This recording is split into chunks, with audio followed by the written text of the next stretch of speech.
Hello everyone, so I'm showing you how I made it a quick and easy breakfast using all of that. I started with the pancakes.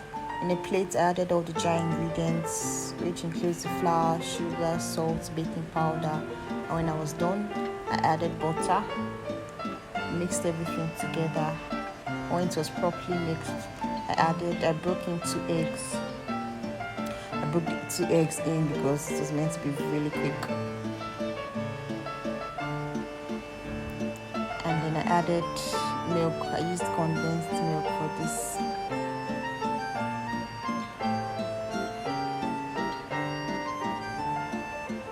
Next I added water, not too much because you don't want it too light.